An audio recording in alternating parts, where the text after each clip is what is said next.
तो स्टूडेंट्स, हम एक्सरसाइज 5.1 के कुछ सम्स कर चुके हैं, 8 क्वेश्चंस कर चुके हैं। तो हम 9वां क्वेश्चन पे डिस्कस करते हैं, जिसमें हमें ऊर्ध्वाधर समकोण के बारे में कहा गया। ऊर्ध्वाधर समकोण।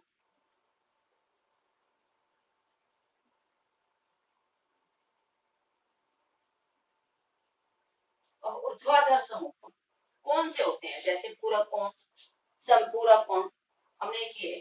तो ऊर्ध्वाधर समपूरक कोण कौन से होते हैं?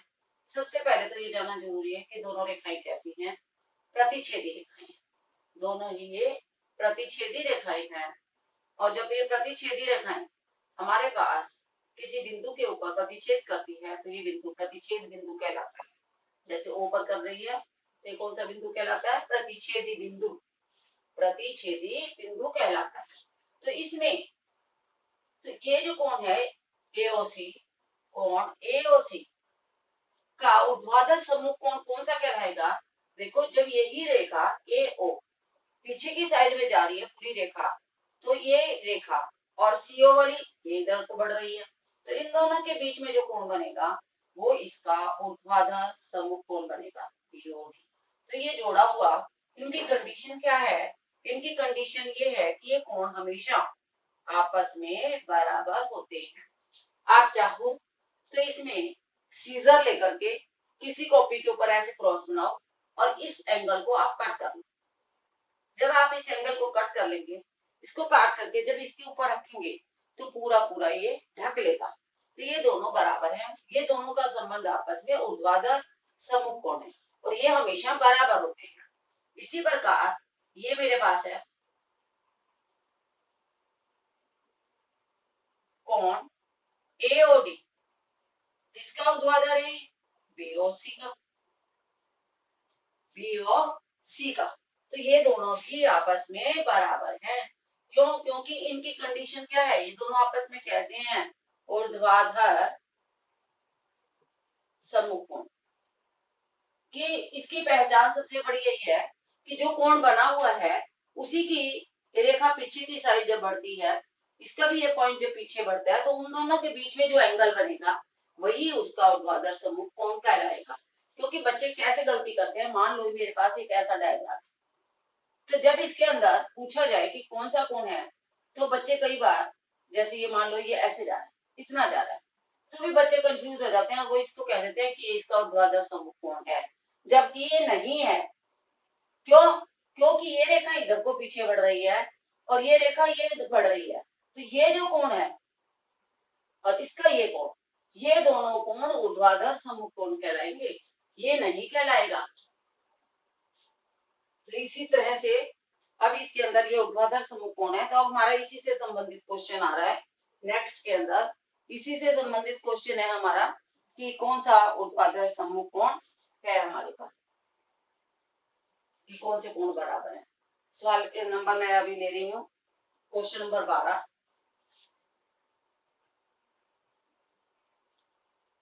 इसी से रिलेटेड वाला क्वेश्चन मैं पहले दे रही हूँ, क्वेश्चन नंबर 12। क्वेश्चन नंबर 12 के अंदर हमारे पास दो डायग्राम बने हुए हैं। इन दोनों डायग्राम्स में हमने जो नहीं पता हमें वो एंगल्स बताने हैं। जैसे एक मेरे पास ऐसे बना हुआ, इसमें ये 55 है, x y z। 55 x यहाँ पर है, y यहाँ है और z यहाँ है। और इसी के साथ ही एक डायग्राम और भी बना हुआ है, वो ऐसे बना हुआ है कुछ।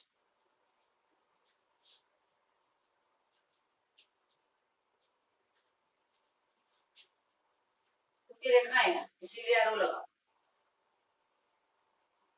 और यहीं से एक रेखा इसकी बीच में से और ऐसी की हुई है, जहां लिखा हुआ है 25 डिग्री, और इसके बीच में लिखा हुआ है x, ये लिखा हुआ है 40, ये पे लिखा हुआ y और इस पे लिखा हुआ है z। हमें ये बताना है कि एंगल कितने कितने मिलेंगे। मोस्टली जो है इसी टाइप से क्वेश्चन रहते हैं, आगे 7th में भी 8th में भी 9th में भी चलते हैं। तो ये सब हमारे प्रॉपर्टीज आधारित क्वेश्चन ही होते हैं कि किसी ना किसी कंडीशन से फॉलो होते हैं, चाहे रैखिक युग्म की हो रैखिक युग्म के ऊपर के कोणों का जोड़, आसन कोणों का जोड़ 180 होता है। और या फिर ये ऊर्ध्वाधर सम्मुख कोण हो और आगे का अंतर कोण भी पढ़ोगे आप, उससे संबंधित हो सकते हैं। तो इसके अंदर हम देखेंगे सबसे पहले जो कोण पता है उसी से आसपास जो भी कंडीशन बनती है हम उसको ले लेंगे। इसके ऊपर नाम लिखे हुए हैं? नहीं लिखे हुए, नहीं लिखे हुए तो वैसे चलो आप, जैसे अब आपको 55 दिखाई दे रहा है तो आपको पता है कि 55 के सामने यही रेखा जब आपकी पीछे की साइड बढ़ रही है और ये भी पीछे बढ़ रही है तो ये एंगल और ये एंगल सेम है, x बराबर 55। क्यों? क्योंकि ये इसका ऊर्ध्वाधर समकोण बन रहा है।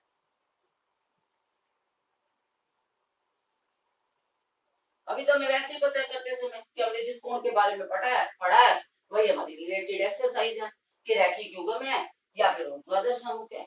आगे चल के और ज्यादा आ जाएंगे हमारे पास। तो इसके अंदर x बराबर 55 आ गया, तो ये हमें एंगल पता चल गया, 55 हो गया हमारा। तो अब आपको ये पता चल गया कि ये हमारा 55 डिग्री है। अब दो पता चल गया। अब आपकी ये रेखा है, अगर आप ध्यान से देखेंगे तो मैं अगर इस साइड को कवर कर लेती हूँ, ये रेखा जा रही है, इस रेखा के ऊपर ये दोनों कोण आपस में कैसे हैं? कैसे है ये कोण? ये दोनों के दोनों संपूरक कोण है, रैखिक युग्म है। तो y जमा में 55 बराबर 180 डिग्री। क्यों? क्योंकि ये रैखिक युग्म बनाते हैं, एक रेखा बन रही है, रेखा के ऊपर जो दो कोण बने हैं, दो आसन कोण जिसे हम युग्म कह रहे हैं, तो इन दोनों कोणों का जोड़ कितना बैठेगा? 180, क्योंकि ये रेखा इसके अपोजिट में है। तो y बराबर कितना देगा? 180 माइनस 55। ये करना बहुत ही आसान होता है बच्चों कि y में 55 जोड़ने पर 180 आ रहा है, तो इसीलिए 180 में से अगर हम 55 घटा दें तो हमारे पास ये कितना आ जाएगा? 125। कितना आ जाएगा? 125 डिग्री। तो ये अब हमारे पास बन गया 125 डिग्री। अब जब ये 125 है तो इसके सामने ये दिखाई दे रहा है, जहां भी आपके पास प्रतिच्छेदी रेखाएं हो तो आप उसके सम्मुख कोण की साइड जरूर ध्यान दें। दो ही चीजें होती हैं मोस्टली, सम्मुख और रैखिक युग्म। तो अब तीसरी जो हो गया हमारा जेड, जेड किसके बराबर है? y के बराबर है।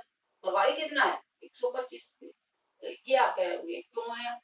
ऊर्ध्वाधर समूह।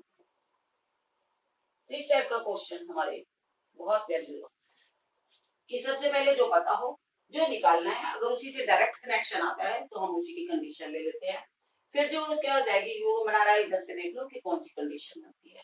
इन दोनों का जोड़ जो है 180 डिग्री होगा। ये रैखिक युग्म है क्योंकि ये रेखा दिखाई देती है, रेखा के ऊपर यदि दो कोण है तो दोनों का जोड़ 180 होगा, तीन है तो तीनों का जोड़ 180। तो ये हमारे पास क्वेश्चन नंबर 12 हो गया, का पहला भाग हो गया। अभी मैं इसका दूसरा भाग डिस्कस करती हूँ आप लोगों के साथ। इसका डायग्राम बना हुआ है मेरे पास। अब इसके अंदर आप ये देखेंगे, ये कौन पता है मुझे और ये पता है। अगर इसी से कोई मेरे को डायरेक्ट पता चल के आ रहा है तो मैं पहले वही पता लगाने की करूंगी। सबसे पहले मैं ये देखती हूँ कि ये लाइन है और ये, अगर ये पीछे को बढ़ रही है और इसकी ये पीछे को बढ़ रही है तो जेड कोण उन्हीं से बन रहा है। जेड कोण किससे बन रहा है? जिससे ये कोण बन रहा है उसी के अपोजिट में जाके ये बनता है, क्योंकि ये रेखा बढ़ाने पर पीछे जा रही है और इसकी ये रेखा पीछे जा रही है। तो इन दोनों के बीच में इधर ये कोण बना है, तो इन दोनों के बीच में ये कोण बना है, तो जेड बराबर कोण 40। क्यों? कैसा कोण है ये? इसके साथ कैसा संबंध रखता है? ऊर्ध्वाधर सम्मुख कोण। ये इसके साथ ऊर्ध्वाधर सम्मुख कोण, क्योंकि बैक में जा रही है ये रेखा, उन्हीं दोनों के बीच में बन रहा है। अब देखने से तो कई बार 25 वाई के बराबर लगेगा, हमें लगेगा 25 वाई के बराबर है, लेकिन आप ध्यान से देखो जब हम इसको इधर बढ़ा रहे हैं और इसको पीछे बढ़ाएं तो ये रेखा आ रही है? कोई नहीं आ रही। इसीलिए 25 का हमें सम्मुख कोण नहीं दिया हुआ, हम नहीं कह सकते कि ये कोण इसके बराबर है। एक्स की साइड अगर मैं देखूं तो एक्स की ये रेखा और इसकी ये रेखा तो जा रही है पर ये रेखा तो नहीं आ रही, तो इसका मतलब ये एक्स का भी ऊर्ध्वाधर सम्मुख कोण नहीं है। अब मैं एक और कंडीशन देखती हूँ कि क्योंकि दो कंडीशन हमारे पास मोस्टली जा रही है। जब रेखा है, ये रेखा है मेरे पास, इसके एक साइड पे y बना हुआ है और 40 बना हुआ है। पहला पार्ट कर लिया मैंने, अब दूसरा मैं कंडीशन में कर दी हूँ इसका y प्लस में 40 डिग्री बराबर 180 डिग्री। क्यों? क्योंकि ये एक रेखा है, इस साइड का अगर मैं पार्ट को छुपा लेती हूँ आपके पास, ये तो देखो ये रेखा दिखाई दे रही है, इस रेखा के ऊपर इस साइड में y और 40 बना हुआ है, तो ये रैखिक युग्म हुए, क्योंकि दो ही कोण है तो दोनों का जोड़ 180 होगा। अगर यहाँ पर तीन होते, जैसे ये लाइन है इसके ऊपर तीन जा रहे हैं, तो तीनों का जोड़ 180 होगा। तो y जमा 40 बराबर 180, तो y बराबर कितना जाएगा, दोनों तरफ 40 घटाने पर, इधर 40 घटाएंगे तो 0 बन गया, इधर 40, जैसे आपने समीकरण सोल्व करना सीखा था, तो ये बन गया 40। तो y की वैल्यू कितनी आ गई मेरे पास, 140। y की वैल्यू कितनी आ गई, 140 डिग्री। तो बन गया नहीं है हमारी रेखा जाली में, अब 180 बन गया। अब तीसरी कंडीशन, y के इक्वल ना तो x है और y के इक्वल ना ही y है, क्योंकि इन दोनों के साथ कोई सम्मुख कोण का संबंध नहीं रखता।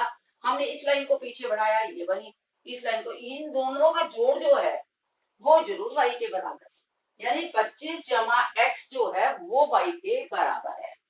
तो एक तो हम इसको ऐसे कर सकते हैं कि 25 प्लस में x बराबर y।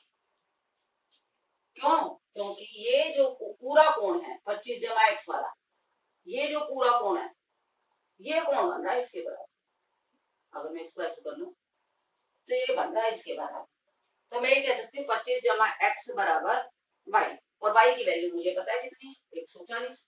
तो मैं कह सकती हूँ 25 जमा में x बराबर 140। तो x बराबर कितना आ गया, 140 माइनस 25, यानी कि 115। इसको मैं कह सकती हूँ ऊर्ध्वाधर समूह। अकेला नहीं है, ना तो x है और ना ही 25, ये दोनों का जोड़ जो है वो इसके ऊर्ध्वाधर समूह कोण बनता है। ये पूरा एंगल, ये एंगल, यानी कि ये पूरा एंगल इसके बनता है। दूसरी इसी सवाल को अगर मैं चाहूं तो x की वैल्यू निकालने के लिए मैं ये भी कर सकती हूँ, अदर मेथड, मैं ये भी कह सकती हूँ कि एक रेखा है, रेखा के ऊपर अगर ये तीन कोण बन रहे हैं, 25 जमा में x जमा में 40, तीनों मिलकर कितने के बनेंगे, 180 डिग्री, क्योंकि एक रेखा है। जहां भी रेखा दिखाई दे जाए वहां हम 180 कह देंगे। इन दोनों को जोड़ेंगे तो कितना बन गया मेरे पास, 65 डिग्री, प्लस में x बराबर 180। तो x बराबर कितना हो जाएगा, 180 माइनस में 65, वो आ गया 115। तो इस तरह से x की वैल्यू हम दोनों तरीके से फाइंड आउट कर सकते हैं। नेक्स्ट क्वेश्चन मैं लेती हूँ फिल इन द ब्लैंक्स, जो 6th क्लास के हिसाब से काफी इंपॉर्टेंट है। क्वेश्चन नंबर 13, इसमें बच्चों ये सारी चीज हम बार बार कर रहे हैं हर क्वेश्चन में। पहला भाग आता है, यदि दो कोण पूरक है तो उनके मापों का योग कितना होगा, 90 डिग्री। ये हमने किया, ये पूरक कोण वही होते हैं जिनके दोनों का जोड़ कितना होता है, 90 डिग्री। सेकंड पार्ट है, यदि दो कोण संपूरक है तो उनके मापों का योग कितना होगा, 180 डिग्री। ये तो संपूरक का हमने किया ही है।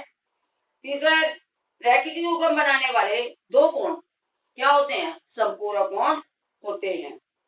यदि दो आसन कोण संपूरक है तो वे रैखिक युग्म बनाते हैं, वो रेखा दोनों जो है सीधी चली जाती है। नेक्स्ट में, यदि दो रेखाएं एक दूसरे को एक बिंदु पर प्रतिच्छेद करती है तो ऊर्ध्वाधर समूह कोण हमेशा उनके क्या होंगे, बराबर होंगे। अभी हमने पिछला क्वेश्चन किया और मैंने बताया था कि दोनों ही हमेशा बराबर होते हैं, ये उनकी कंडीशन होती है। अब मेरे पास आता है क्वेश्चन नंबर 14, जो कि थोड़ा सा कठिन है। उसके लिए मैं आपको बताती हूँ कि जैसे आपके पास डायग्राम बना हुआ है, तो डायग्राम में से हम करते हैं निम्न आकृति में निम्नलिखित कोण युग्मों के नाम दीजिए। जैसे अब आपके पास ये बना हुआ है, एक चित्र बना हुआ है, एक इसके ऊपर ये बन गया और एक, तो इसके ऊपर ये है ए बी डी ई और सी, ये है सी। तो इसके अंदर हमें निम्न कोण युग्मों के नाम देने हैं। सबसे पहले है ऊर्ध्वाधर सम्मुख अधिकोण। देखो पहले आप ऊर्ध्वाधर ऊर्ध्वाधर सम्मुख अधिकोण।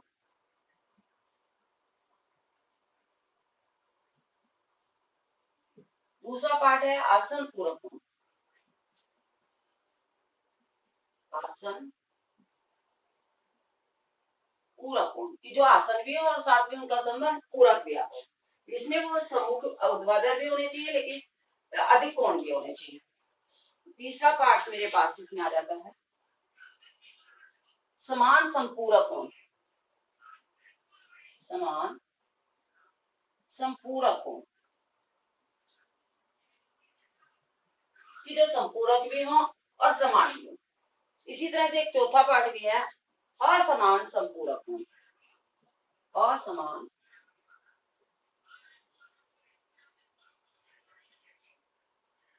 संपूरक कोण ये कोण का साइन होता है, इसलिए पूरा कोण लिखने के बजाय हम एक ऐसा निशान भी बना सकते हैं। सबसे पहले है ऊर्ध्वाधर सम्मुख अधिक कोण। आप देखो सम्मुख होना चाहिए और अधिक कोण। पहले आप अधिक कोण पे नजर डालो। अधिक कोण अगर मैं ये देखूं ये अधिक कोण है क्योंकि 90 से बड़ा है। आप देखो AOD कैसा कोण है? अधिक कोण है। जब ये अधिक कोण है तो इसका सम्मुख कोण ढूंढो। AO के पीछे की लाइन कहां बढ़ रही है? C की साइड। और D वाली किधर बढ़ रही है? B की साइड। तो इसका मतलब जो ये कोण बना वो इसके बराबर है। हमेशा ऐसे छांटते हैं। उसी रेखा को पीछे की साइड देख लो आप। ये रेखा इधर गई और ये रेखा इधर, इन दोनों के बीच का कोण यानी कि AOD का ऊर्ध्वाधर सम्मुख कोण कौन सा होगा? हमारे पास AOD का ये बनेगा BOC। नेक्स्ट जो है हमारे पास आसन पूरक कोण बताना है कि जो पूरक भी हो और आसन भी हो। आसन कौन से होते हैं? जिनके बीच में एक शीर्ष बिंदु कॉमन होता है हमारे पास। तो आसन पूरक कोण, आसन भी होना चाहिए पूरक यानी कि दोनों का जोड़ जो है वो 90 बैठना चाहिए। पूरक की एक कंडीशन होती है उन दोनों कोणों का जोड़ 90 बैठना चाहिए। अब आप देखो 90 के दो भाग किधर हो रहे हैं? इधर हो रहे हैं। 90 के दो भाग इधर और इधर, चाहे बड़े छोटे हों लेकिन है तो आसन, इधर नहीं हो रहे। तो इसका मतलब यही बचे हमारे पास इनके बीच में ये कॉमन बिंदु आ गया, ये हमारे पास कॉमन बीच में रेखा आ गई। तो हम कहेंगे AOE और दूसरा इसके साथ कौन सा आ गया? AOB। ये आसन पूरक कोण है। कैसे कोण है? आसन पूरक कोण है। तीसरा समान संपूरक कोण कि संपूरक भी हो और वो दोनों आपस में समान भी हो। तो संपूरक की कंडीशन दोनों का जोड़ 180 होना चाहिए और समान भी होना चाहिए चाहे वो 45 के हो। तो हमें वैसे पता है समान संपूरक होंगे तो वो दो बराबर भाग होंगे। तो 180 का होता 90, तो 90 90 के दो एक साथ। तो आप देखो 90 की तो यही है और एक ये बन गया। संपूरक भी है, एक रेखा है BOD, इसके ऊपर से OE खड़ी है तो हमारा बन गया BOE 90 है। इसी के साथ हमारे पास EOD ये संपूरक भी है आपस में और समान भी है।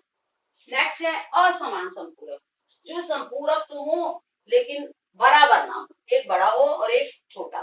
फिर हम इसके ऊपर हम दो तरीके से देख सकते हैं। तो दो जोड़े बन सकते हैं। एक तो ये बन सकता है कि ये एक रेखा है हमारे पास, इसके ऊपर AOD ये बड़ा हो गया और छोटा कौन सा हो गया? AOB।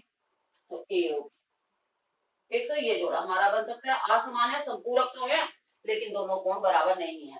ये वाला अधिक कोण बन रहा है और ये न्यून कोण बन रहा है। और नेक्स्ट इसी का ही जो पार्ट बनेगा एक ये जोड़ा भी बन सकता है BOC और COD। BOC और COD तो ये असमान संपूरक कोण कहलाएंगे हमारे पास। तो इस प्रकार से एक है इसका एक फिफ्थ पार्ट और भी है असमान कोण जो रैखिक युग्म नहीं बनाते हैं कि आसन तो है लेकिन वो रैखिक युग्म नहीं बनाते हैं। जैसे कि आसन है लेकिन रैखिक युग्म बना रहे हैं, ये दोनों भी बना रहे हैं। लेकिन अगर मैं ये देखूं आसन कोण है और रैखिक युग्म नहीं बनाते हैं तो ये रहे हमारे पास दो, ये दोनों के रैखिक युग्म बना रहे हैं नहीं बना रहे। तो मैं कह सकती हूँ पांचवा पार्ट जो इसका आंसर होगा वो ये होगा AOB और AOE।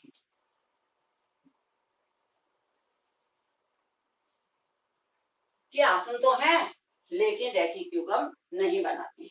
तो ये तुम्हारी एक्सरसाइज कंप्लीट हो गई बच्चों, एक्सरसाइज 5.8। नेक्स्ट हम करेंगे exercise 5.2। Okay students, revise itself.